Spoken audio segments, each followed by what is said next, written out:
গতকাল জানেন তো একটু তাড়াতাড়ি ঘুম থেকে উঠে গিয়েছিলাম।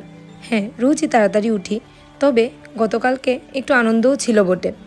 আর আনন্দের কারণ হলো আমি আগরতলা দিদির বাড়িতে এসেছি। যদিও আগরতলাতে এসেছি ট্রিটমেন্টের কারণে, কিন্তু আগরতলাতে যাওয়া মানেই দিদির বাড়িতে যাওয়া।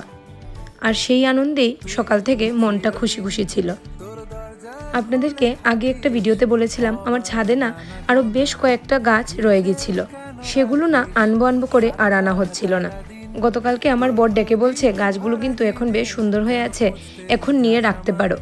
আর আমাদের বাড়িতে গাছের দেখাশোনা করার জন্য একজন কাকু আসেন, তিনিও গতকালকে এসেছিলেন। তাই ভাবলাম কাকুকে সঙ্গে করে নিয়ে গাছগুলোকে ঘরে নিয়ে ঢুকিয়ে রেখে দিই।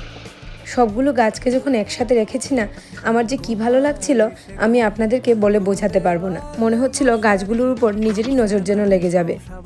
এদিকে সকালবেলা তাড়াতাড়ির জন্য একটু খিচুড়ি বানিয়ে নিয়েছিলাম ডালিয়া দিয়ে। খিচুড়িটা বসিয়ে রেখে দিয়ে চলে গেলাম আবার ছাদে।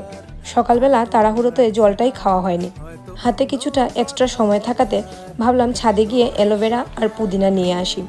অ্যালোভেরা আর পুদিনা আনতে গিয়ে হঠাৎ চোখে পড়লো এই ছোট্ট ছোট্ট টমেটোগুলোর দিকে। টমেটো পেরে তারপরে মনে মনে ভাবলাম আমার বরের জন্য কয়েকটা এনাম পাতা নিয়ে নিই। এই পাতাটার অন্য কোনো নাম থাকলে আমাকে কমেন্টে প্লিজ জানাবেন। আর তার সাথে খিচুড়িতে দেওয়ার জন্য 3-4টে কাঁচা লঙ্কাও পেরে নিলাম। নিজেদের ছাদের সবজি দিয়ে রান্না করে খেতে কিন্তু দারুণ লাগে। আমাদের ছাদে কিন্তু বেশ বেগুনও ধরে থাকে, অন্য কোনো একদিন আপনাদেরকে দেখাবো।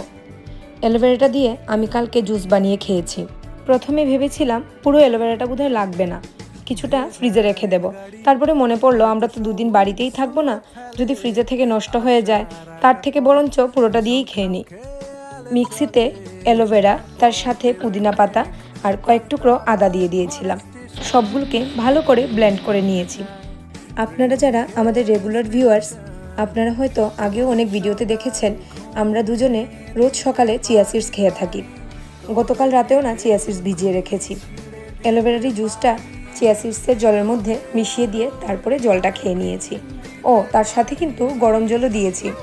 আর সেই সাথে আমি আর আমার বর মিলে দুজনে অনেক দিন পরে গল্প করতে করতে সকালের জলটা খেয়ে নিলাম।